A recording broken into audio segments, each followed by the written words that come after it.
por estar aquí. Yo creo que estas instancias deberían ser más constantes para poder discutir, hablar y ver visiones diferentes, muchas veces de algo que parece que es solamente una simple cirugía y una simple rehabilitación, pero hoy día nos damos cuenta que hay muchos fracasos. Hay muchos fracasos desde el inicio, hay muchos fracasos desde la preparación a la cirugía y hay muchos fracasos también porque el fisioterapeuta no entiende cuál es su rol en la rehabilitación.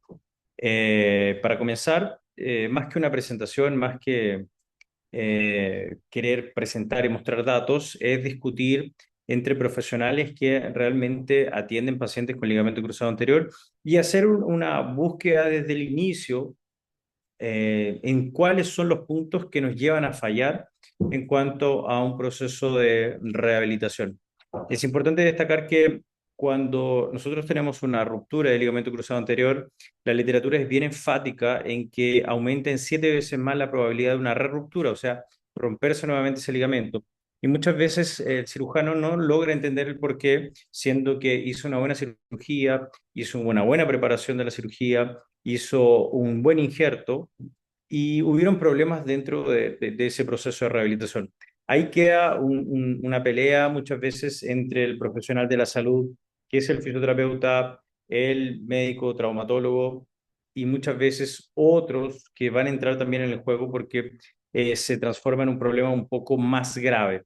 Cabe destacar que dentro del proceso de rehabilitación, nosotros tenemos que entender de dos puntos. Cuando nosotros tenemos una ruptura del ligamento cruzado anterior, tenemos que entender es porque hubo un fallo, ¿ya? Y quiero dejar bien enfático esto, hay un fallo cognitivo en el cuerpo del individuo, ¿ya?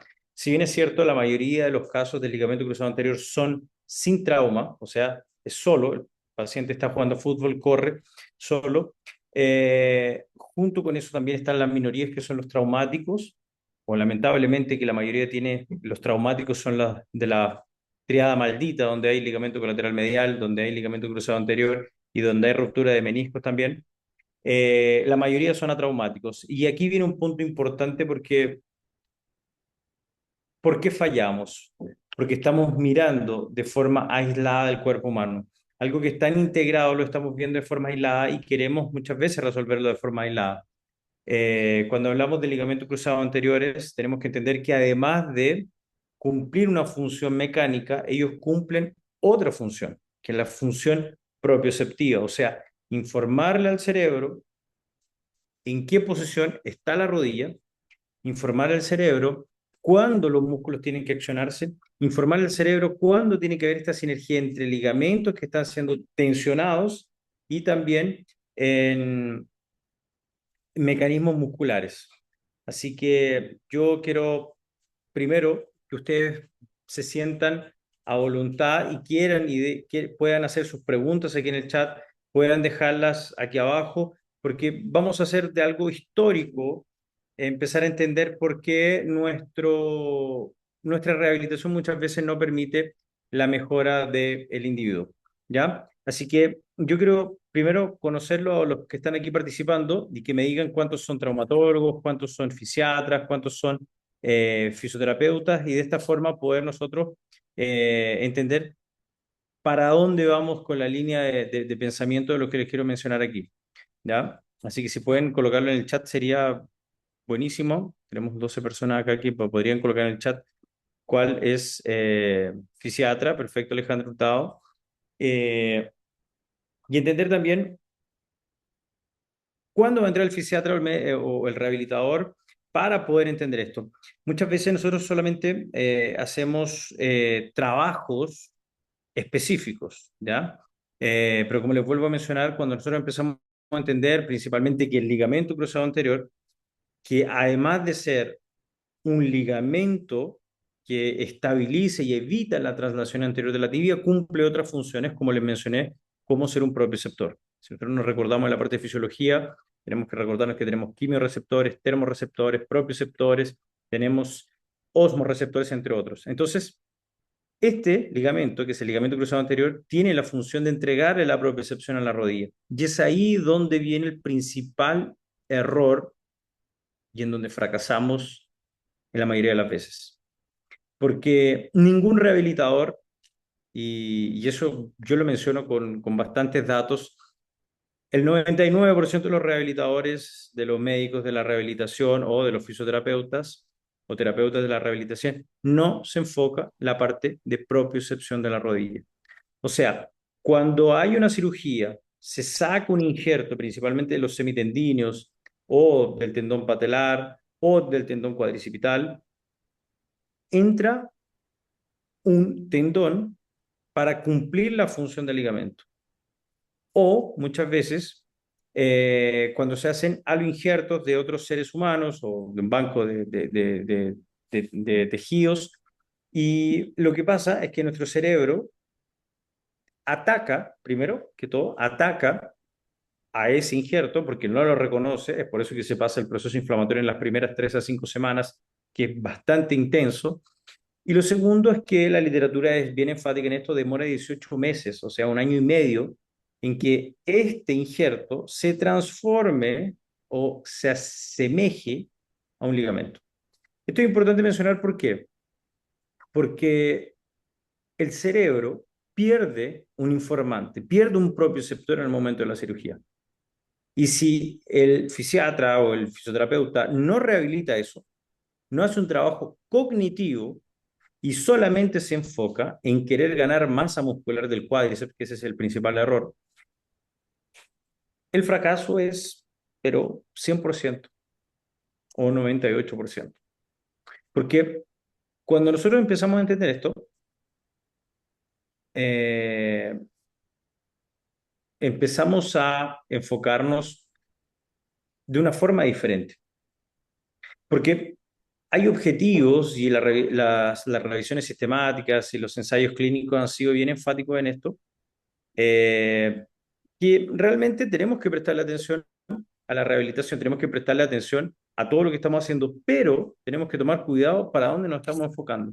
Si nos estamos enfocando de forma aislada solamente en querer ganar, y vuelvo a mencionar, en querer ganar fuerza, estamos en un problema bien grave. Eh, Hay muchas personas que no tienen esta visión y eso les complica, ¿ya? Eso les complica bastante, porque yo creo que la mayoría tiene, no sé cuántos fisioterapeutas hay acá, pero hay un error, pero que es gigantesco, en que la mayoría de las personas quiere ganar flexión las primeras semanas después de una cirugía de LSA. Hay personas que quieren, porque quieren ganar la flexión, porque piensan que la flexión es lo más importante en una rodilla postoperatorio. Pero si nos vamos a lo más básico, a lo más funcional, tenemos que entender que la extensión completa es lo más importante en las primeras semanas de una rehabilitación del LSA. ¿Por qué? Porque con extensión completa yo puedo tener la marcha. Con extensión completa mi rodilla descansa. Con extensión completa la descarga de peso que se hace ayuda a lubrificar, ayuda a nutrir, ayuda a que el líquido sinovial se genere. La flexión se gana con el tiempo, la flexión no es lo más importante, pero si perdemos la extensión, nosotros vamos a tener un problema más grave muchas veces que puede ser cíclope o que el traumatólogo tenga que reabordar ese ligamento cruzado anterior nuevamente para hacer una limpieza de adherencias. Entonces, para comenzar esto, yo quiero que ustedes, además que coloquen su especialidad, me coloquen cuáles son las dudas principales que ustedes tienen sobre ligamento cruzado anterior. ¿Cuáles son las dudas que ustedes presentan sobre ligamento cruzado anterior? Porque yo creo que eso es lo más importante para nosotros poder entender cómo vamos a rehabilitar a nuestro paciente y hacer una discusión mucho más nutritiva.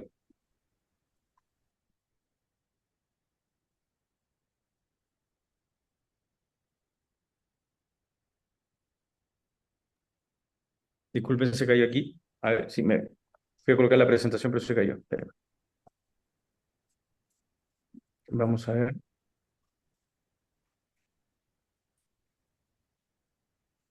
No, por mientras colocan en el chat, entonces, yo voy a colocar aquí la presentación. Vamos aquí. Perfecto. No sé si todos la ven. Espero que sí. Sí se ve, José. Ya. Entonces, una de las cosas que me interesa poder mencionar con ustedes es sobre esta anatomía biomecánica de la rodilla principalmente, y entendiendo que el cóndilo medial es mucho más distal, posterior y mayor, o lo que me permite lo que nosotros llamamos de mecanismo del tornillo. No sé cuántos conocen esto que es el mecanismo del tornillo, pero de una forma simplista y para poder mencionarlo dentro de la artrocinemática, y por eso es muy importante entender sobre biomecánica, que es una de las cosas que estamos queriendo implementar junto con Jorge en el Perú, de poder ayudar a médicos fisiatras, médicos traumatólogos, eh, médicos del dolor, principalmente entender la biomecánica y cómo aplicarla en su práctica clínica, porque es muy importante. ¿Desde cuándo nosotros utilicemos la biomecánica clínica? Ya que es la biomecánica de los libros que nosotros entendemos y aprendemos es muy interesante. Muchas veces no tiene una funcionalidad directa, pero cuando entendemos de la biomecánica clínica empezamos a darnos cuenta que sí realmente hay algunos puntos que tenemos que prestar atención. Como por ejemplo lo que les estoy mencionando ahora, que cuando nosotros vamos a hablar de... aquí voy a anotar, espérenme. Cuando nosotros vamos a hablar aquí del cóndilo medial, nos tenemos que dar cuenta de algo muy importante aquí. Dentro del cóndilo medial, voy a dejar de compartir, yo creo que es más fácil dejar de compartir aquí para que ustedes puedan verme. Entonces, cuando nosotros hablamos de los cóndilos, tenemos el cóndilo medial, que es mucho más largo, mucho más ancho, y el cóndilo lateral. Cuando nosotros tenemos ese tipo de mecanismo, y vamos a hacerlo aquí con mi teléfono, cuando tenemos ese tipo de mecanismos, llega un punto en donde el cóndilo lateral es más cortito y el cóndilo medial es más ancho, en donde se hace el deslizamiento, pero para. ¿Se fijan? Para aquí el cóndilo medial. ¿Y qué es lo que tiene que hacer? Continuar deslizando esta estructura. Esto lo llamamos de mecanismo del tornillo porque lo que sucede es que este cóndilo que es mayor, con el más chiquito, lo que pasa es que llega a la tibia y se le acaba el camino. Aquí fíjense, en este lado. ¿Y qué es lo que tiene que hacer? Una leve rotación externa. Y esa leve rotación externa es lo que nosotros llamamos dentro de la artrocinemática el mecanismo del tornillo. Porque en el codo nosotros tenemos el olecranon que nos evita la hiperextensión, pero en la rodilla nosotros tenemos ese mecanismo del tornillo que es la rotación externa de la tibia, lo que hace que se tensione todo lo que nosotros llamamos de esquina posterolateral, y es el popliteo entrando en tensión y haciendo esa torsión que se evita la hiperextensión de la rodilla. O sea, tenemos que entender que para tener la extensión completa de la rodilla necesitamos que ese mecanismo del tornillo esté funcionando. Y muchas veces, cuando no evaluamos eso, y yo he visto muchos fisioterapeutas que hacen, igual que los trogloditas, empiezan a empujar la rodilla para extenderla y empiezan a hacer fuerza y empiezan a generar mecanismos nociceptivos de la rodilla empieza a entrar en protección, empieza a tener miedo, hay una hipervigilancia, hay un aumento de tensión de gastrocnemios, de isquiotibiales, lo que evita aún más la extensión completa. Entonces, cuando entendemos ese mecanismo del tornillo, cuando entendemos que realmente ese cóndilo medial, por ser más ancho, tiene que haber un deslizamiento mayor. Entonces, cuando hay ese deslizamiento mayor, se hace esa rotación externa en la tibia. O sea, algo tan simple como que cuando nosotros queremos ganar la extensión de la rodilla en las primeras semanas de un postoperatorio de LSA, solamente haciendo una rotación externa de la tibia, sin tensionar el injerto, nosotros podemos ganar la extensión total.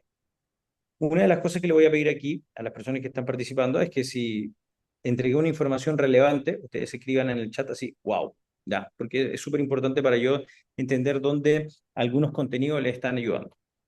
Entonces, cuando hablamos de este mecanismo del tornillo y conseguimos la extensión completa, muchas veces para el traumatólogo, para el médico del dolor o para el fisiatra, hacer un bloqueo con anestésico en el músculo popliteo te va a permitir ganar la extensión total, muchas veces cuando el fisioterapeuta no lo está consiguiendo.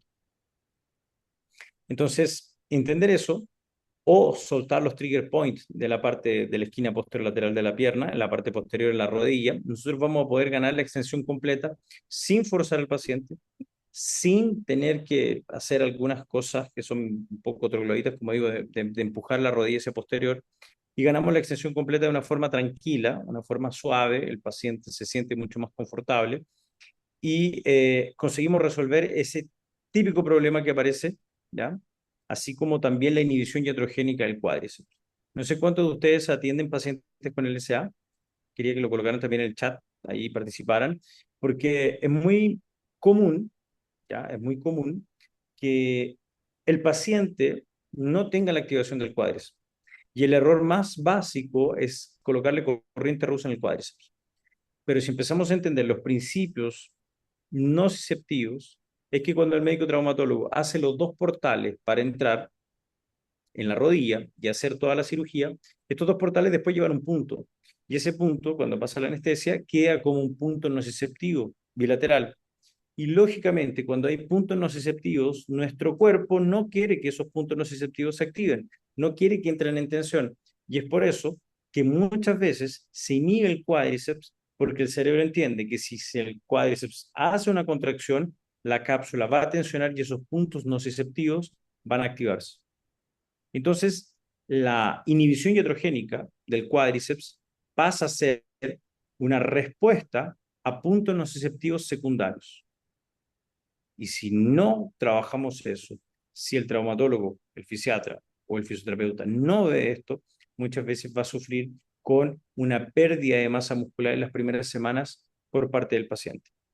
Yo creo que en estos dos puntos, que son puntos importantes cuando nosotros vamos a hablar de la biomecánica, aparezcan las preguntas y las puedan colocar aquí abajo en el chat. Yo sé que están un poco más tímidos, un poco más tranquilos, tal vez no están acostumbrados a hacer este tipo de eventos, pero yo quería que hicieran las preguntas, ¿ya? Para poderlas estar respondiendo aquí en el chat, las pusieron. Ángelo, ¿es necesario el uso de brace articulado y por cuánto tiempo? ¿Descarga con muletas cuánto tiempo? Muy buena pregunta, Ángelo. Antiguamente se entendía que el brace era muy importante en pacientes con cinesiofobia, pero los estudios han demostrado que no tiene ningún beneficio, o sea, colocar un brace o no colocar un brace no tiene un beneficio en pacientes comunes. Ahora bien, es cierto, si lo utilizamos en pacientes con cinesiofobia, o sea, el paciente no va a hacer nada en la casa, el paciente tiene miedo al movimiento, ese paciente es hipervigilante, un brace controlado por el propio paciente anda muy bien en las primeras 3 a 5 días de que él sale del hospital, ¿ok? ¿Descargan muletas con cuánto tiempo? Dentro de un protocolo, y los que no saben, yo escribí un libro de rehabilitación del SA, de la lesión a la rehabilitación, basado en los 4 últimos estudios y 4 últimos referencias mundiales que hay. Eh, con una semana, si fuera un LCA puro, ¿ya? Si fuera un LCA puro, puro purito, no tiene nada de menisco ni nada, un LCA puro, después de la cirugía ya debería estar de pie. Porque cuando está en cadena cinética cerrada, no sé si ustedes tienen ese conocimiento, cadena cinética cerrada es cuando la parte distal de nuestro cuerpo no se mueve. Entonces, cuando hay cadena cinética cerrada, o sea, nosotros estamos de pie, no hay anteriorización de la tibia, que sería la región que tensionaría el injerto. Entonces, quedarte de pie con todo el peso de tu cuerpo sobre los cóndilos y sobre la tibia que evite la traslación sería seguro. Es más, cuando hay LSA puro, nosotros atendemos aproximadamente 6 a 12 LSA por semana nuevos. Entonces, cuando son puros, nosotros ya vamos dentro del centro quirúrgico, el paciente pasa la anestesia y todo, ya empezarlo a colocar de pie, empezar a activar cuádriceps lo más rápido posible para que no tengamos problemas a largo plazo. Ahora, si hay sutura meniscal, principalmente en alza de balde, se esperan 6 semanas para carga total, se van trabajando de forma gradativa, hay varias formas de descargar peso del paciente, no es solamente colocándolo de pie, entonces eso se va trabajando las primeras 3 a 5 semanas, ¿ya? Entonces yo creo que, Ángelo, esa fue la pregunta, el uso de brace articulado, no, el brace no lo utilizamos, lo que sí nosotros utilizamos que cambiaron los protocolos, porque antiguamente se utilizaba el protocolo RISE, reposo, hielo, compresión y elevación. Después evolucionó para el PRICE, que era protección, reposo, hielo, compresión y elevación. Después fue para el POLIS, que sería protección, carga, hielo, compresión y elevación. Y ahora se utiliza desde 2023 el Peace and Love, que sería protección, elevación, compresión, educación, carga, vascularización, evitar antiinflamatorios. ¿Ok? Eh, así que hoy día nosotros no utilizamos más el hielo. ¿Ya? No se utiliza más el hielo. El hielo es súper bueno teóricamente, pero clínicamente no es bueno. ¿Por qué? Porque nosotros tenemos los osmoreceptores, ¿se acuerdan que hablábamos de eso? Y los termorreceptores. Cuando yo coloco hielo, nuestro sistema entiende que está muy frío y él manda a vasodilatar para aumentar el calor en la región. Teniendo cuál efecto, que yo coloco hielo por 15 minutos, tengo un efecto de analgesia, pero tardíamente yo tengo un problema que es el problema de edema. ¿Por qué? Porque vasodilato y automáticamente aumento el exudado y eso me permite que el paciente me dice, no, me sentí súper bien con hielo, pero después se hinchó. Y lo otro, los artículos científicos dicen resfriar el área, no enfriar el área. Entonces, resfriar el área sería mantener el área 2, 3 grados más bajo de la temperatura durante todo el día que el resto del cuerpo. Lo que nosotros hacemos en la práctica es colocar un hielo, 15 minutos, y 23 horas y 45 minutos el paciente no está con hielo. Pero para tener los mismos beneficios, lo que nosotros hoy día la literatura menciona cuando hablamos del peace and love es la compresión. ¿Y por qué la compresión es buena? Porque dentro de los signos de inflamación, los que te incomodan de los cinco, se recuerdan los cinco: rubor, calor, dolor, pérdida de función y edema. Los que te incomodan más es la pérdida de función y el dolor. El edema, el hinchazón, no permite tener función. Entonces, ¿qué es lo que se utiliza? Una rodillera o una media compresiva. ¿Qué es lo que nosotros hacemos los primeros 15 días? Se deja al paciente con la media compresiva completa. ¿Por qué? Porque esa media compresiva cumple el papel clínico que yo quiero para el edema. Hay compresión, lo que me evita el edema. Hay compresión que me estimula los mecanorreceptores. Y junto con eso también, la compresión me permite que se disminuya la cinesiofobia del paciente. Entonces, disminuimos edema, estimulamos mecanorreceptores y junto con eso quitamos el dolor del paciente por el estímulo de mecanorreceptores. ¿Ok? Así que es muy importante entender eso y yo quiero que ustedes me digan las preguntas sobre lo que les voy respondiendo, ¿ya? Eh, porque hoy día hay bastante, somos bombardeados por técnicas, ¿ya? Y muchas veces estas técnicas carecen de evidencia científica. Entonces, cuando nosotros hablamos del edema, entonces quitamos el hielo y lo cambiamos por una simple media compresiva o rodillera. Brace se utiliza, sí, solamente en pacientes con cinesiofobia. ¿Por qué? Porque en el momento que yo le doy el estímulo o me demoro en darle el estímulo al cuádriceps, a la articulación, yo estoy manteniendo más tiempo desconectada esa pierna del engrama motor. Yo quiero que ustedes entiendan eso. Entre más rápido yo empiezo a trabajar ese paciente, entre más rápido yo ¿La empiezo entregaste? ese paciente, entre más rápido yo empiezo a mover ese paciente, entre más rápido yo le doy estímulo a ese paciente, más rápido el cerebro reconecta esa área. Porque vuelvo a mencionar, cuando se coloca un injerto, quiero que presten atención a eso, cuando se coloca un injerto es otra pieza, el cerebro no la reconoce, es más, el cerebro la está atacando y ahí empieza la hipervigilancia, la cinesiofobia, no te muevas que tengo algo extraño. Mira que mi rodilla se mueve diferente, mira que mi rodilla se mueve aquí, mira que mi rodilla se mueve allá, mira que yo siento algo diferente en la rodilla. Y esa hipervigilancia es muy común en los pacientes porque hasta las propias sábanas de la cama le molestan las primeras semanas. Y si no trabajamos eso, y esto es un estudio que nosotros estamos haciendo, entre más tiempo el cerebro con un nuevo estímulo, el cerebro aprende y se adapta. Entonces, entre más tiempo el cerebro hipervigilante, deja esa rodilla para el resto de su vida hipervigilante. Entre más tiempo ese paciente queda con cinesiofobia, ese cerebro se acostumbra a quedar con esa rodilla cinesiofóbica. Entonces, más importante que querer influenciar, porque las preguntas que están aquí es sobre eso, influenciar en el proceso de cicatrización, lo que yo tengo que hacer es trabajar la parte cognitiva y dejar que ese proceso de cicatrización ocurra normalmente. ¿Queda claro eso? Porque nosotros queremos interferir en el edema, queremos interferir, déjalo, solamente contrólalo. Porque, y es muy simple controlar el edema, ¿por qué? Porque el momento que yo coloco una media compresiva y hay más compresión externa que interna, el exudado vuelve. ¿Sí? Física. Entonces, esa media compresiva o rodillera ya me ayuda a controlar edema, a dejar que el proceso de cicatrización y el proceso inflamatorio ocurran con el rubor, con el calor, con todo.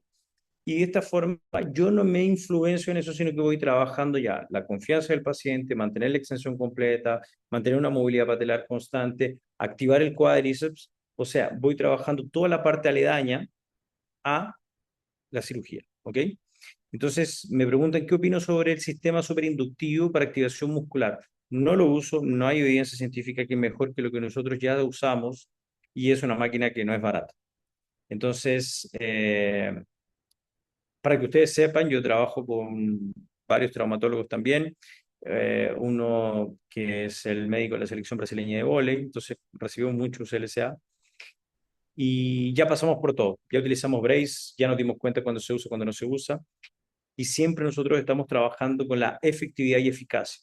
O sea, menos sesiones del paciente, menos recursos que muchas veces no te dan los mismos beneficios y ser lo más efectivo posible. ¿Ya? Entonces el sistema superinductivo no pasa de aplicar una corriente rusa, no pasa de muchas veces hacer un vendaje, no pasa de soltar o desconectar trigger points. ¿Ya? El láser de alta intensidad para manejo del edema. En edema, él es un estimulador, ¿ya? Es un fotorreceptor, o sea, estimula los fotorreceptores y con eso aumenta la hiperemia, aumenta el calor. Él anda muy bien después de la tercera semana de la cirugía, en donde nosotros tenemos que estimular más ahora el proceso cicatrizal de la región del injerto, de los puntos, de los túneles, de toda esa región, ¿ya? Pero las primeras 3 semanas no se utiliza porque él exacerba el proceso inflamatorio. ¿Okay? Eh, He observado diferencias significativas en déficit de cuádriceps isquiotibiales según el tipo de injerto en el LSA. ¿Y eso hace modificar protocolo de rehabilitación? No, yo creo que Ángelo está por ahí. Eh, y me hizo una pregunta súper interesante también. Y como es traumatólogo, le voy a estar respondiendo, él va a estar junto conmigo en eso. Cuando hablamos diferencias significativas en déficit de cuádriceps isquiotibiales, sí. Eh, si me preguntan a mí, ya, yo soy fisioterapeuta, pero si me preguntan a mí, dentro de los estudios, dentro de los resultados, dentro de lo que hemos visto, ¿qué tipo de injerto es el mejor? Yo, yo y junto con los traumatólogos que trabajan conmigo, hoy día los convencí, pero no era siempre así, que el mejor injerto es el injerto patelar. ¿Por qué el injerto patelar? Por dos cosas. ¿Qué es lo que pasa con los tipos de injerto? Y eso es un punto importante para mencionar. Los traumatólogos van siempre para los semiflexores o los flexores de rodilla. ¿Y por qué? No es porque sea más fácil la cirugía, sino porque te da menos dolor de cabeza en la rehabilitación. Eso sí, esa es la diferencia. ¿Por qué?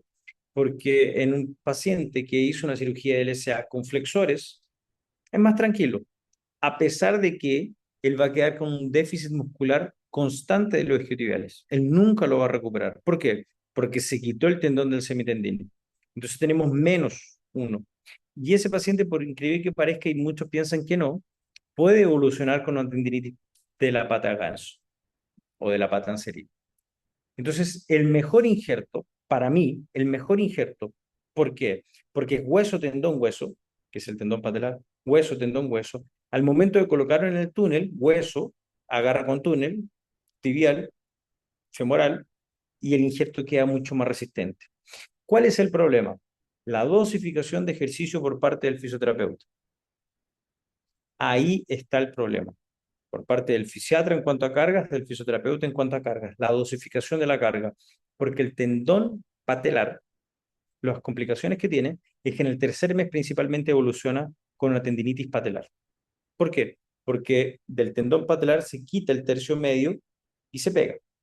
Y muchas veces ninguno de los profesionales entiende sobre la sensibilización secundaria y ahí esa región empieza a sensibilizarse, no cicatriza bien, no empezamos a hacer trabajos isométricos, no empezamos a hacer trabajos excéntricos y queremos dejar al paciente en el tercer mes que empiece a correr o saltar. Y eso empieza a irritar toda esa región, nunca desensibilizaron, nunca trabajaron en esa área y ahí en donde se quitó el injerto, en esa región, el hueso, tendón, hueso, allí el láser en la segunda, tercera semana anda muy bien para desensibilizar esa región. Entonces nos empezamos a dar cuenta que los protocolos no cambian. Lo que cambia en un injerto de semitendíneo o en un injerto de hueso, tendón patelar, es las primeras 3 semanas donde le vas a prestar atención a desensibilizar y a que nuestro cerebro empiece a confiar nuevamente en la región. Del primer mes en adelante, todo sigue igual. La diferencia está en la rehabilitación en el primer mes. ¿Ok? Entonces, eh, respondí a Amalia, entonces las diferencias de cuádriceps y isquiotibiales están ahí, en el tipo de injerto. Cuádriceps, el cuádriceps tú lo pierdes cuando rehabilitas mal, punto. Pero en hueso, tendón, hueso, nunca hay déficit de cuádriceps ni de isquiotibiales, porque se retiró de una región medial el injerto. ¿Ok? Yo voy a responder aquí la otra pregunta. Y en caso de futbolistas que utilizan mucho el aparato extensor, ¿alguna consideración? Amalia, ninguna. Yo prefiero deportistas, hueso, tendón, hueso. Primera línea, hueso, tendón, hueso. Segunda línea, tendón cuadricipital. Terceras, flexores. Porque cuando entendamos qué es lo que pasa en un valgo dinámico, cuando entendamos qué es lo que pasa en una caída de la pelvis que permite una rotación interna del fémur que te lleva a un valgo dinámico que te rompe el LCA, tú nunca le quitarías un flexor de rodilla al paciente. Pero muchas veces, como el médico traumatólogo tiene esas dos variaciones, y muchas veces el hueso tendón hueso da más dolor de cabeza porque el paciente dice que le duele la parte anterior, que quedó con una cicatriz, etcétera, etcétera, se optan por los flexores, siendo que no es la mejor opción. ¿Ya? El injerto del peroneo largo me está dando buenos resultados. Sí, muy buenos resultados. ¿Cuál es el problema? Problema tardío de fascitis plantar, de metatarsalgias, principalmente de la sesamoiditis. ¿Por qué? Porque el fibular largo es el responsable de complementar los 3 arcos del pie: arco longitudinal lateral, arco longitudinal medial y el arco transverso. El fibular largo es el único responsable de eso y aumenta la posibilidad de torsiones de tobillo o esguince de tobillo por inversión. Entonces, dentro de todo, da muy buenos resultados porque tú no tocas la rodilla, te vas hacia abajo, pero genera un problema después de inestabilidad del pie. ¿Ok? Eh, entonces voy a volver aquí para presentar. Pum, pum, pum, pum, aquí. Aquí no me quiero confundir, porque abrí un montón de presentaciones aquí, porque yo dije, a mí me gusta dar estas clases y discutir según lo que las personas van preguntando, por eso es súper nutritivo eso. No, esta no es. Espérame. Iba a compartir otra clase que estaba en portugués y quizás no me iban a entender aquí. Perfecto. Ya. Entonces, como habíamos quedado, ¿se ve? Sí se ve. No me deja aumentar la pantalla, a ver. En presentación completa. No, no sé, me está diciendo que no. A ver, déjame ver. ¿Qué? Tiene que haber otra presentación. Ah, había otra presentación adelante. Espera.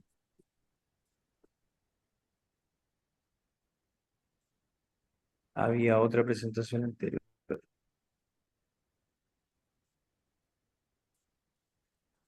Ah, aquí.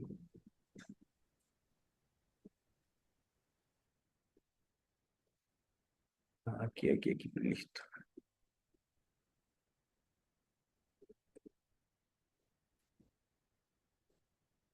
Están entrando las personas a volver a admitir nuestro Marcos ahora. Aquí está.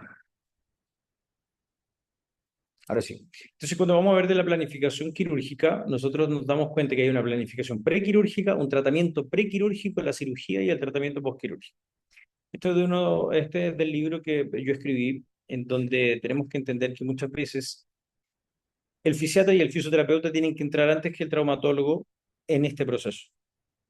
Cuando hago una planificación prequirúrgica, yo tengo que saber que hay un tratamiento en donde yo tengo que tener la extensión completa del paciente, donde yo tengo que tener una buena activación de cuádriceps, donde el paciente tiene que hacer todas las actividades de la vida diaria y una diferencia ideal de menos del 10% en fuerza con el miembro contralateral. Entonces, después se va a cirugía. En la cirugía va a pasar por todo el procedimiento, va a haber inhibición iatrogénica, va a haber todo el tratamiento para después entrar al tratamiento postquirúrgico. Entonces, dentro de las fases de rehabilitación, siguiendo las guías de Melbourne y otras guías también, ahora hay 5 fases. ¿Y se dividen en qué? Quiero que presten atención en esto. Primera fase, recuperación de funciones básicas. No estamos hablando de extensión completa, no estamos hablando de fuerza de cuadro, no, estamos hablando de que el paciente vuelva a recuperar las funciones básicas, ir al baño, poder caminar sin muletas, poder subirse a un vehículo, poder manejar y poder hacer lo básico. La segunda fase, y esto es lo que ha cambiado mucho y que ha permitido que los fracasos en los ligamentos cruzados anteriores disminuya de forma exponencial, es la cognición para el control neuromuscular. O sea, antes de querer ganar fuerza, antes de querer fortalecer, antes de querer hipertrofiar, primero le tengo que trabajar el control neuromuscular, pero a través de la cognición, a través de que nuestro cerebro entienda y empiece a posicionar dónde está mi rodilla, en qué momento está mi rodilla, cómo yo activo los músculos de mi rodilla, cuáles son las sensaciones que yo tengo que tener en cada posición, para que después en la fase 3 pasemos a la coordinación dinámica para la carrera y que nuestro paciente con un injerto hueso, tendón hueso, no tenga una tendinitis patelar, que nuestro paciente con los semiflexores no tenga una tendinitis de la pata de ganso, para que pasemos a la fase 4, que es el retorno al deporte. Y aquí viene un punto importante. El retorno al deporte no puede pasar porque cumplió el año, sino que tiene que cumplir algunos procesos. Y por último, tenemos la prevención de las futuras lesiones. Entonces, cuando vamos a entender esto, la preparación prequirúrgica, como les dije, tenemos que tener la amplitud completa de flexión y extensión. Los cuadros dolorosos tienen que estar bajísimos. No tiene que haber hinchazón, no tiene que haber edema. La fuerza tiene que estar normal del cuádriceps y la buena capacidad funcional. Estos videos, bueno, Entonces, todos los conocen. Estos son los bonitos cuando se quita un semitendinio. Se fijan, entonces de la pata anserina tener varios músculos, pierde uno, se hacen los túneles, se aborda. Entonces cuando no tenemos los túneles, o sea, cuando no utilizamos el hueso tendón hueso, tenemos un tiempo de consolidación del injerto un poco más demorado y tenemos que tomar mucho más cuidado. ¿Ok? Entonces, cuando se hacen este tipo de procedimientos con las anclas, nos damos cuenta que hay también un poquito más de tiempo demorado. Esto es lo que, bueno, aquí hay bastante traumatólogo, entonces fíjense en el área de lesión que se hace para retirar el injerto. Todo eso queda con alodinia secundaria, todo eso queda con un problema gigantesco para el fisiatra, médico del dolor y para el fisioterapeuta. Entonces, entendiendo que esto se va a colocar, se va a limpiar, que se está optando por hacer un deterioro controlado, por decirlo así, dentro de la rodilla, va a haber un proceso inflamatorio. Y va a ser normal, y tenemos que dejar lo que ocurra. Para eso solamente vamos a controlarlo, como dice la literatura, a través de una media compresiva, a través de una rodillera, sin el orificio anterior, para que no tengamos ningún tipo de problemas con el hielo ni con nada de eso. ¿Ok? Entonces, entendiendo esto de las cirugías, como vuelvo a mencionar, un metaanálisis no dice que ninguno es mejor que el otro, pero clínicamente nos damos cuenta, y hoy día hay más estudios mostrando que el hueso tendón hueso anda mucho mejor. ¿Y cuáles son los cuidados que se tienen que tener? Cuando hablamos de el injerto del tendón patelar, tenemos que tomar cuidado con el fortalecimiento en pacientes con este injerto para que no tengamos una tendinitis en el área donadora. Y cuando hablamos de flexores, tenemos que evitar por las 4 primeras semanas querer trabajar la flexión de forma activa. Esa es de esa forma que nos llega el paciente al consultorio. Y tenemos que darnos cuenta que muchas veces la terapia manual, la seguridad del paciente y algunas indicaciones nos permiten tener más velocidad en la rehabilitación. Si nos damos cuenta que aquí entonces tenemos varios puntos de cirugía, los canales o los portales para la artroscopía, tenemos también la retirada del injerto, dependiendo si es patelar o flexor, y nos damos cuenta aquí que utilizando compresión o crío, compresión pneumática, es mucho mejor que utilizar el hielo. O sea, utilizar esas botas pneumáticas anda mucho mejor que el hielo. Y ahí como les decía, el uso del hielo cambió de peace and love, protección, elevación, evitar el uso de antiinflamatorios y hielo, compresión, educación, carga, optimismo, vascularización y ejercicio. Ese es el cambio que se tuvo. Entonces, cuando vamos a hablar de los tipos de injerto, no podemos olvidarnos que hay una cápsula articular que sufre y que esa cápsula articular al momento de contraer el cuádriceps, ella tiende a tensionarse, por lo que manda una información de inhibición del cuádriceps del paciente. Entonces, entendiendo esto, nos damos cuenta que tenemos que abordar la cápsula porque ella tiene una mediador de activación de los receptores periféricos de serotonina, noradrenalina, histamina, entre otros, lo que hace una inhibición iatrogénica. O sea, cuando estos receptores envían información para el cerebro y para la médula, esta inhibe la contracción muscular. Entonces, esa hiperalgesia y alodinia que existe al comienzo no permite la contracción del cuádriceps. Entonces, aquí tenemos algunos puntos gatillos, que son puntos gatillos miofaciales, donde tenemos que trabajar para evitar que ocurra esto y empezar a trabajar la parte de activación muscular lo más rápido posible. Entonces, un punto gatillo del cuádriceps femoral te genera dolor anterior de la rodilla que muchas veces el paciente no sabe identificar, piensa que son los puntos, por eso no te permite la flexión, por eso no te permite la extensión y tienes que trabajarlo junto con los bastos también que muchas veces aparecen. ¿Ok? Cuando vamos a hablar de biomecánica, y esto quiero que lo entiendan, y yo los invito a todos al diplomado de biomecánica que nosotros vamos a estar haciendo junto con Jorge, porque esto cambia todo el proceso de rehabilitación. Esta persona que fue Bruce Beynon fue una persona para mí, un genio. Lo que me hizo amar la biomecánica clínica fue esto, porque lo que hizo él en 95 y 98 fue algo fantástico. Él solamente colocó una célula de carga en un LSA íntegro, o sea, agarró un LSA íntegro, le colocó una célula de carga y le pidió al paciente que empezara a hacer un montón de movimientos en cadena cinética abierta, como también en cadena cinética cerrada.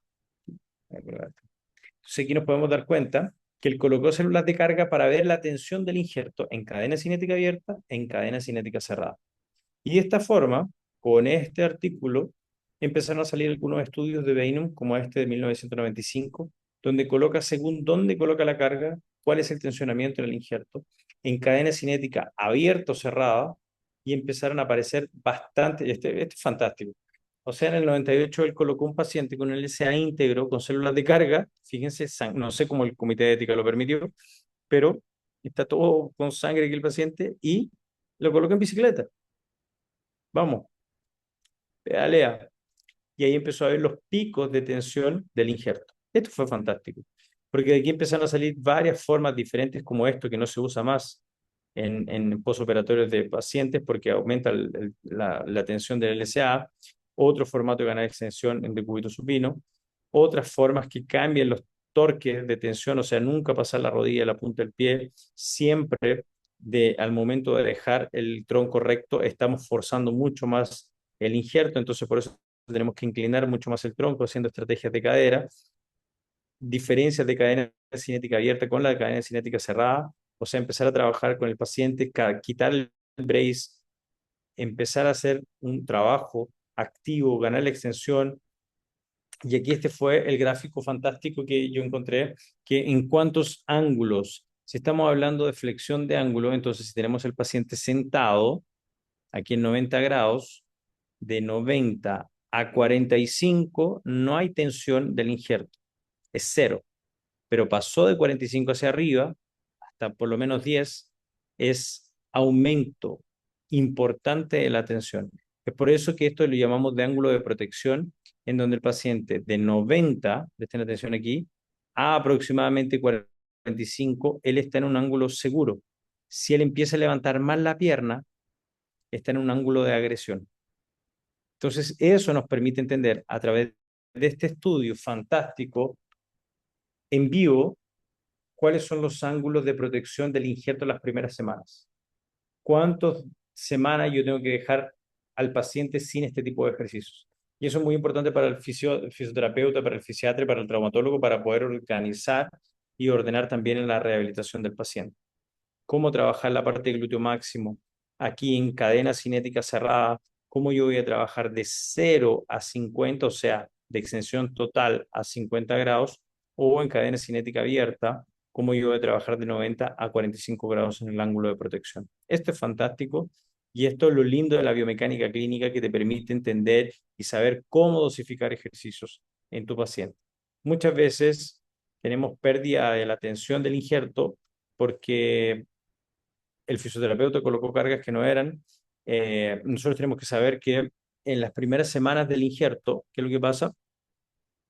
El injerto es atacado por nuestro sistema, la llegada de macrófagos, eosinófilos, etcétera, van a atacar el injerto. El injerto es atacado en la cuarta a la octava semana, es donde él está más débil. Entonces no deberían haber tensionamientos del injerto. No deberían haber problemas si nosotros trabajamos dentro de los ángulos de protección. Después de la octava semana empieza todo el proceso de neovascularización del injerto y ahí él lleva hasta el 18º mes para poder parecerse mucho más a un ligamento que a un tendón. ¿Ok? Entonces, no respetar la parte cognitiva, no respetar la lodina secundaria, no trabajar la parte neuromuscular y muchas veces no saber dosificar los ejercicios por un principio biomecánico te van a llevar a cometer el error de que nuestro paciente se lesione, no mejore y muchas veces tenga una reruptura, ¿ya? Yo estoy buscando aquí, se me arrancó la presentación nuevamente. No sé si hay dudas al respecto sobre esto ahora, porque quiero, aquí, quiero que ustedes mencionen si tienen alguna duda con respecto a esto que les mencioné hasta ahora. Porque después nos vamos a la fase final que muchas personas no saben y acaban cometiendo un error.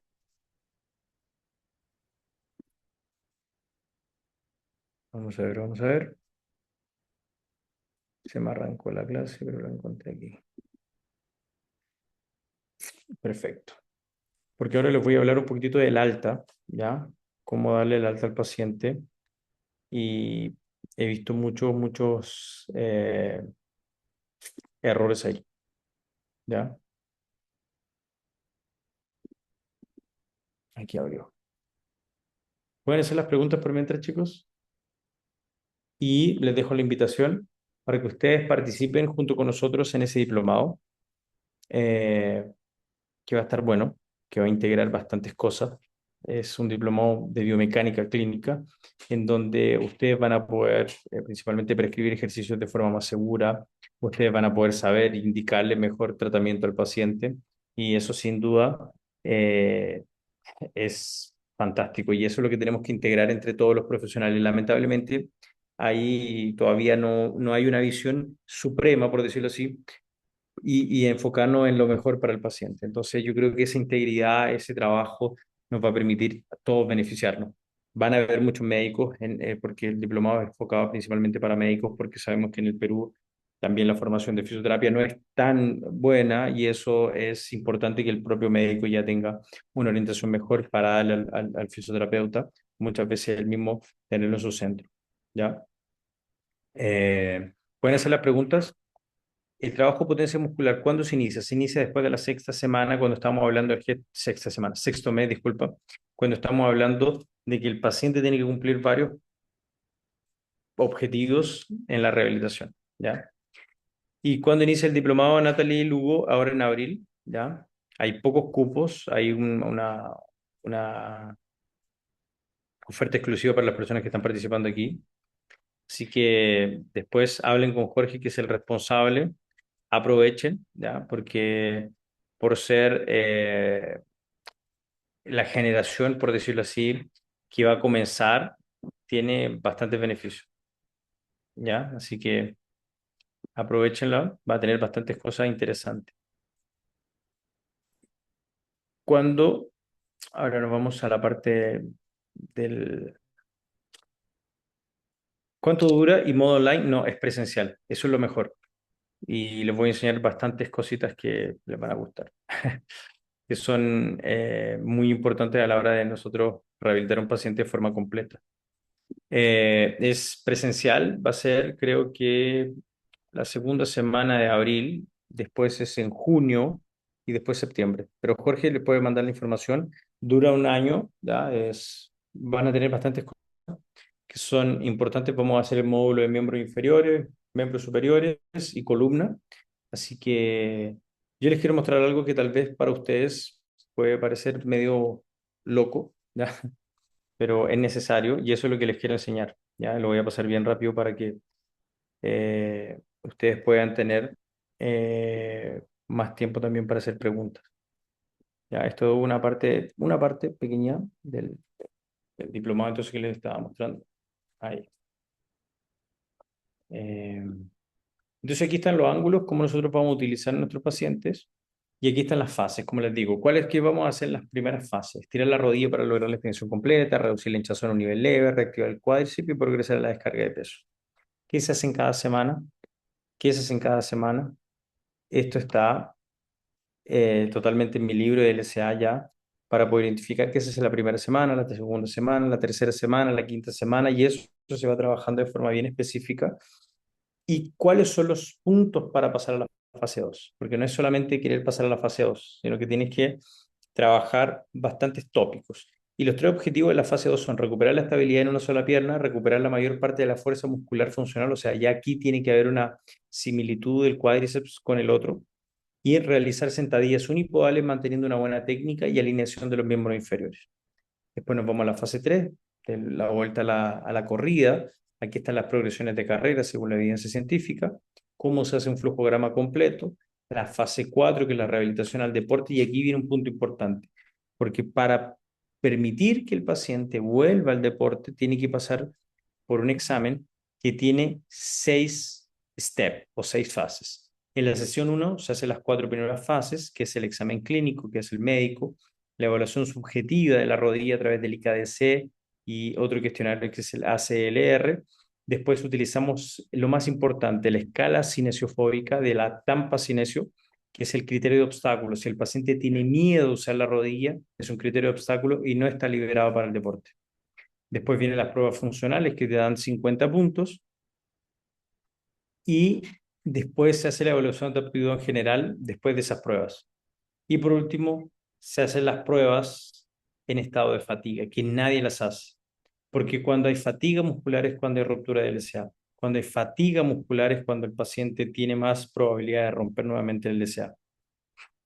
Y esto te permite tener un control. Estos son los tipos de conocimiento que van a tener, qué se hace en cada momento, por qué se hace esto, qué se busca, ¿ya? No me quiero prolongar, forma de hacer ejercicio, forma de proyectar el ejercicio a los pacientes. Esto es un posoperatorio de 2 días.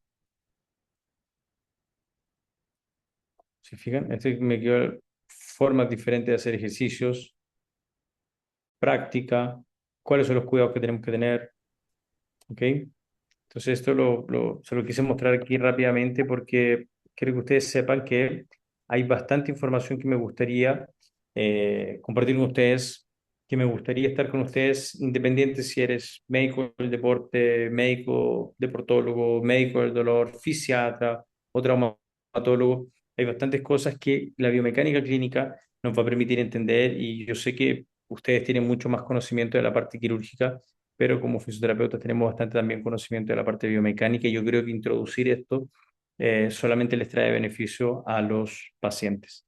Y lo otro te diferencia totalmente de los otros tipos de profesionales que hay en tu área. Así que eso, yo quería que ustedes colocaran aquí abajo sus preguntas para estarlas respondiendo. Espero que les haya abierto un poquito la mente, y si ustedes quieren colocar qué fue lo que aprendieron aquí abajo, bienvenido sea, porque de esa forma nosotros vamos a saber también cómo enfocarnos. Yo creo que ustedes entiendan que esto fue una pincelada, pero esa pincelada dependiendo de las preguntas que ustedes hacen. Así que eso es lo más importante y más nutritivo, yo creo, que estar pasando solamente algo teórico, teórico, teórico, sino que realmente estar pasando conocimiento que ustedes van a poder aplicar en la práctica clínica. Así que pueden hacer sus preguntas aquí en el chat.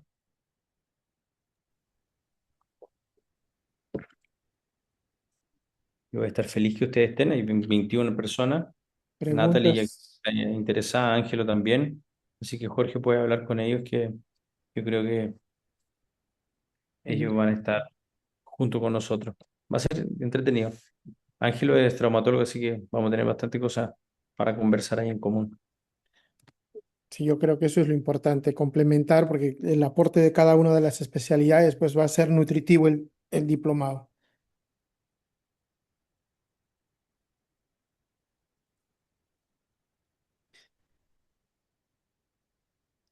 Ángelo me dice, era más conservador en el manejo postquirúrgico de LSA por temor a la no integración del LSA.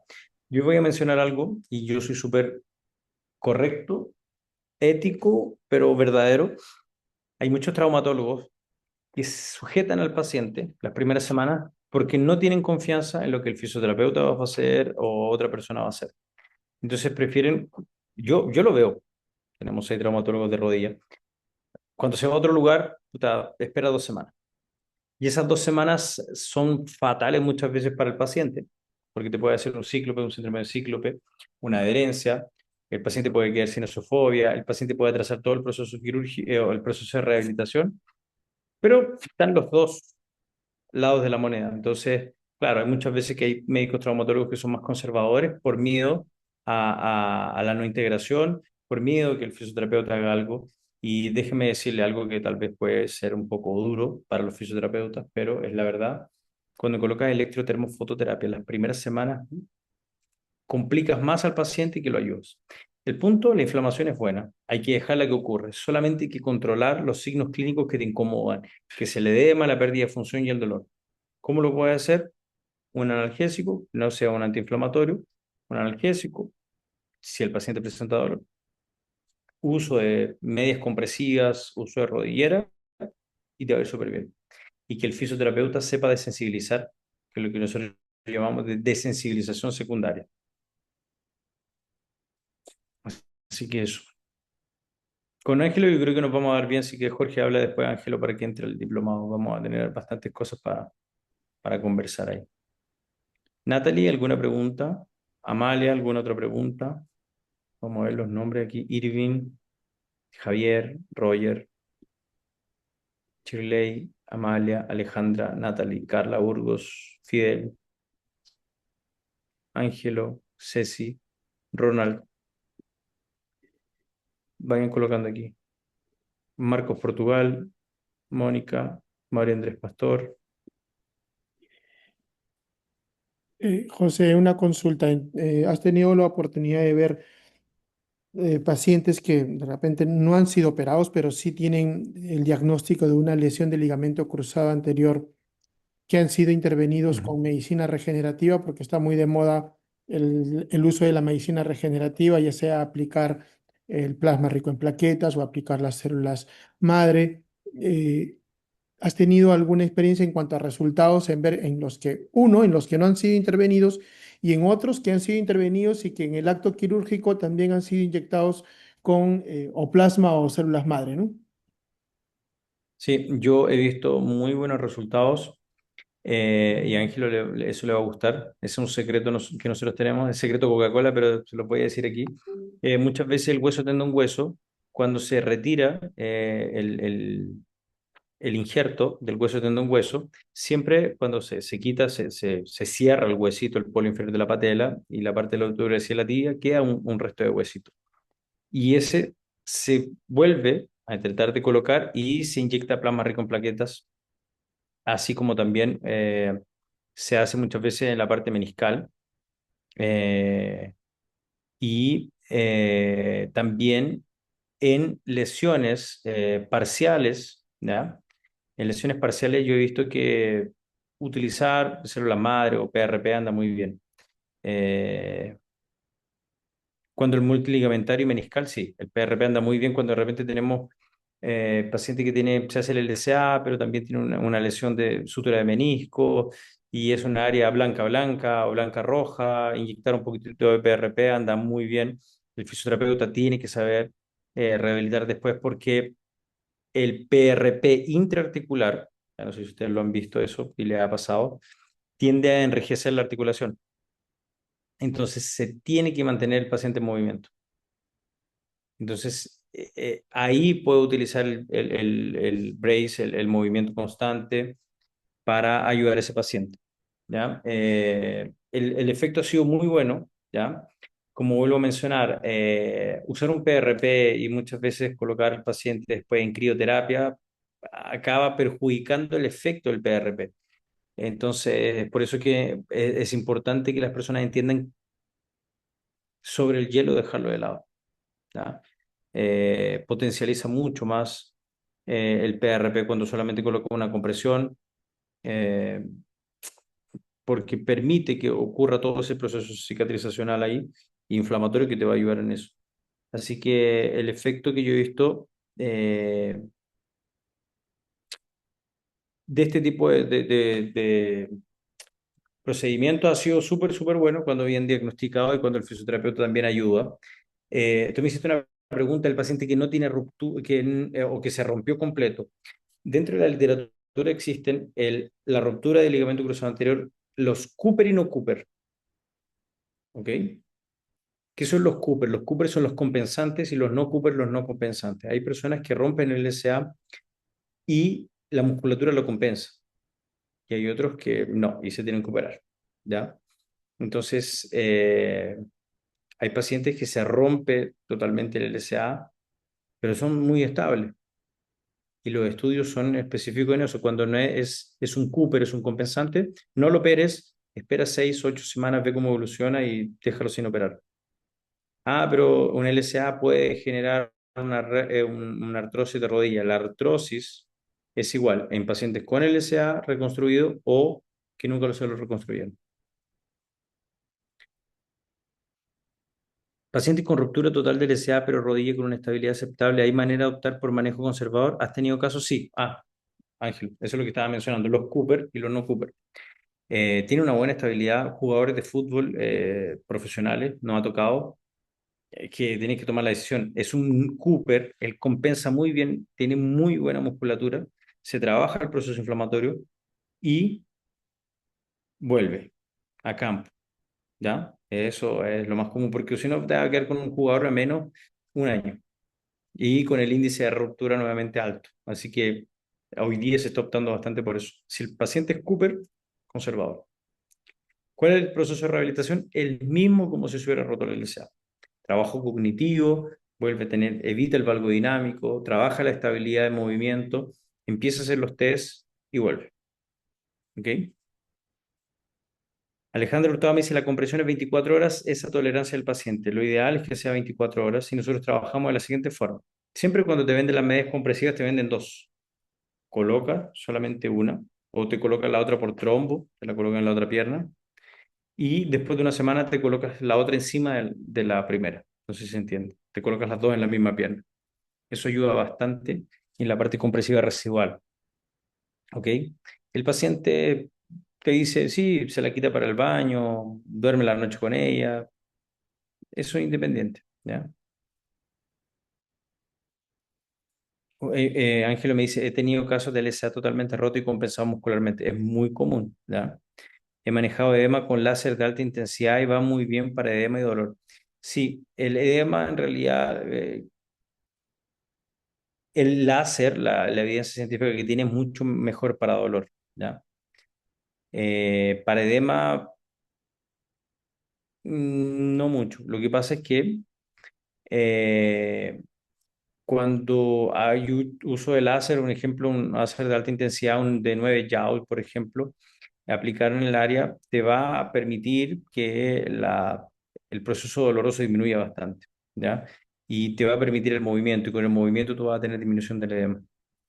Eh, alguien me preguntó, una persona una vez me preguntó algo, pero se lo puedo decir aquí también.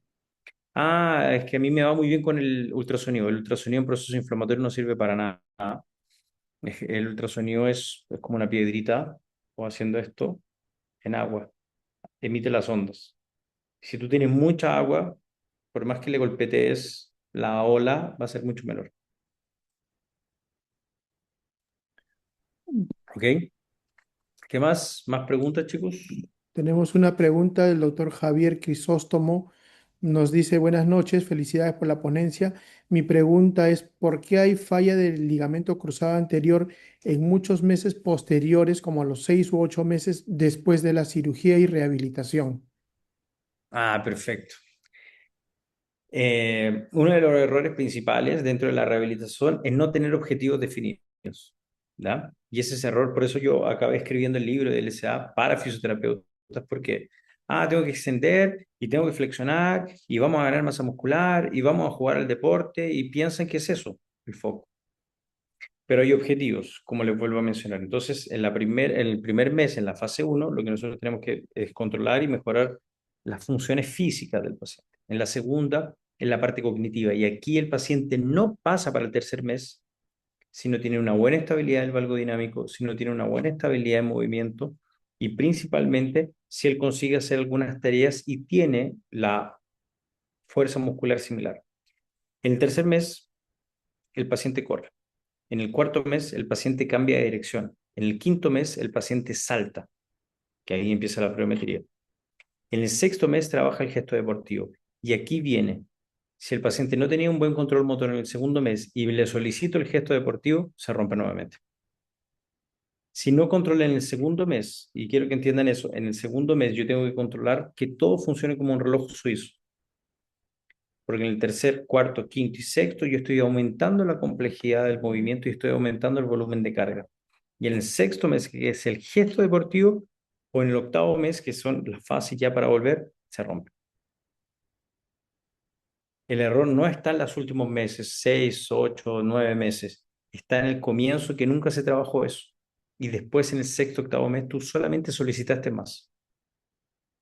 ¿Ok? Y eso es lo que muchas personas cometen el error. Dicen, mi jugador está listo para volver. El club deportivo presiona, vuelve con 6, 8 meses, se rompe de nuevo solo. ¿Ok? Antiguamente eran con 6 a 9 meses, hoy día de 9 a 12 meses y hoy día se está hablando después de los 12 meses para volver a la práctica deportiva. ¿Ok? No se me quedó ninguna pregunta. Ya todas fueron absueltas. Muchas, Perfecto. Y muchas. la pregunta del millón ahora, Jorge, de las personas que están aquí, ¿a cuántos les interesó esto? ¿A cuántos les nutrió algo sobre el SA aquí? Me gustaría que las personas respondieran, las que están ahí. Ángel tiene una pregunta. La ruptura del SA se sabe hoy en día que es un mecanismo de desaceleración. Sí, desaceleración que va a valgo dinámico. El valgo dinámico es cuando la pierna entra y eso se da por un problema del complejo posterolateral de la cadera y no tiene nada que ver con la rodilla, ni con el cuádriceps, ni con los isquiotibiales. Así que eso, chicos, espero que les haya gustado la clase.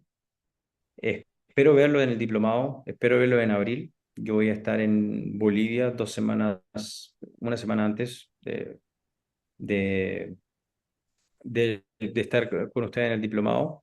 Estoy en un congreso, me ha gustado bastante esto, chicos, y estoy muy feliz porque he recibido muchas invitaciones de médicos, porque es necesario tener esa comunicación y entre fisioterapeutas, médicos y entre todos mejorar el concepto de rehabilitación, ¿ya?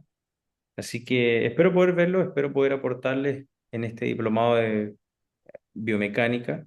Yo sé que va a ser muy nutritivo, yo sé que a ustedes se les va a abrir un mundo totalmente diferente, van a saber qué equipos comprar, qué equipos no comprar, qué tipo de evaluaciones, qué tipo de hacer. Entonces, eso les va a nutrir bastante, tanto científicamente como también clínicamente para ver qué van a comprar para mejorar las atenciones a sus pacientes. Así que eso para las personas que no me conocen.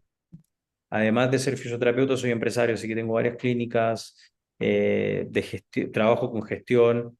Con Jorge nos conocimos por eso, ¿no es cierto, Jorge? Así es, así es. Entonces, él está en una mentoría conmigo de gestión profesional, de clínicas y todo.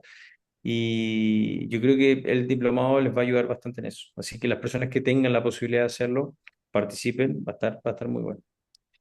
Y recordarles que todos los que han participado hoy están en el chat. En el chat igual el profesor José nos estará absolviendo algunas dudas que puedan tener con respecto a la charla del día de hoy. Y todos los participantes del día de hoy y los que han sido inscritos, pues tienen la promoción especial que se les va a hacer llegar por canal interno a cada uno de ustedes para el inicio del diplomado. Ah, sí, no sé si Jorge contó, pero bueno, tenemos una condición exclusiva. Nos quedan 5 cupos con esa condición, que además del descuento y todo, van a tener una mentoría conmigo en la parte clínica. Entonces, tal vez no me conocen en esa parte clínica, pero soy un cabezón de eso. Entonces, de gestión de procesos, precificación, eh, eh, procesos operacionales patrón, etcétera, que les va a ayudar. Marketing y venta, yo creo que les va a abrir bastante los ojos por lo que nosotros estamos haciendo en Brasil.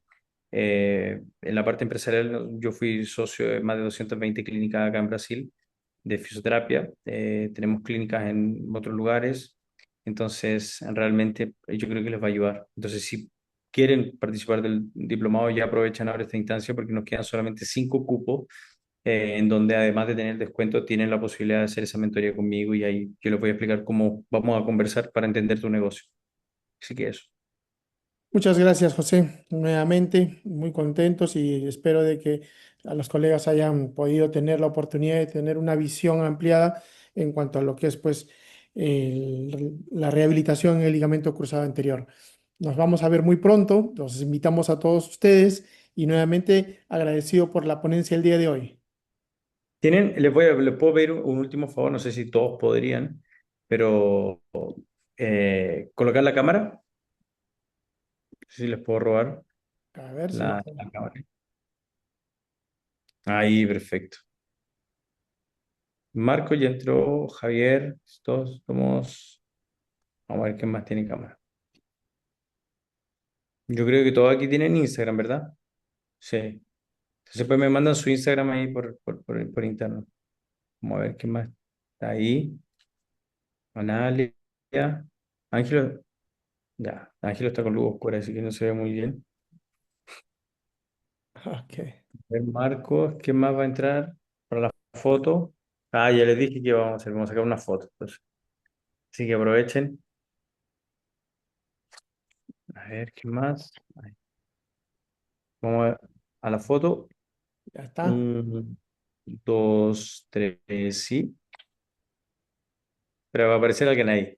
Apareció alguien más. 1, 2, 3, sí. Ya. Perfecto. Yo les voy a mandar la foto en el grupo, chicos. Muchas gracias por la participación. Yo espero realmente que les haya ayudado y les haya gustado. Y espero verlo en el diplomado. ¿Ok? Así que eso, que estén bien. Un fuerte abrazo. Nos Gracias. vemos. Gracias, José. Gracias, gracias a todos ustedes, doctores, por su participación.